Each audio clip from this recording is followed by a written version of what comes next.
This is a tough one. Consider a universe full of nothing but space, and within that space you have two Earth-sized blobs of water.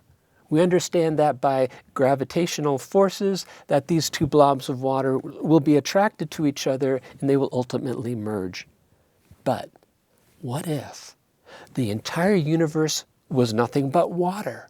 And within this universe of water, there were these two blobs of empty space. Would they be attracted to each other? Would they repel? Or nothing, because it's empty space? Ooh. This one is tough, so I'm going to give you a clue. Consider the forces of gravity at these points surrounding those empty blobs of space. Have fun.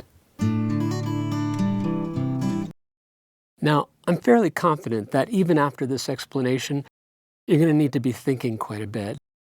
But that's what this is all about thinking. So here we have a void within a universe of water, and another void within a universe of water. Let's look at these points surrounding these voids. And let's use arrows to represent the force of gravity at each of these points. The greater the arrow, the greater the force. And the arrow will always be pointing in the direction of the force, the net force. So imagine this point right here. You're a water molecule at that point. What sort of force of gravity do you experience? Well, you have nothing here, but you have mass right here between the two bubbles. And so you're going to have a force of gravity that way. You're not attracted to this void here, but you're attracted to the mass that's right here. Likewise, for this point, you're attracted in the opposite direction. What about up over here? Well, here you are at this point. Beneath you, you have nothing, but in that direction, you have everything. Lots of water out in that direction and a lot of mass, and you are attracted to that mass by the force of gravity, and that's a big arrow. Same thing down over here. In the opposite direction, a big arrow. What about right here? Well, you're not going to be pulled up this way because there's nothing there. But look at all this mass down here.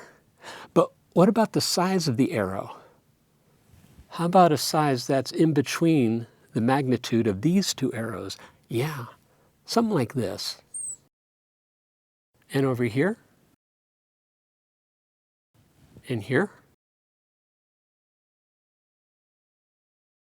Let's draw some more points.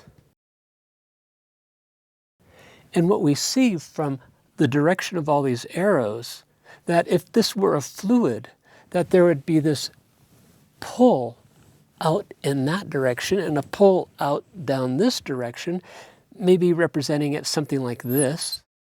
And as this water is drawn outward from in between these two voids, the two voids come together, drawn together by the force of gravity in an inverse sort of way.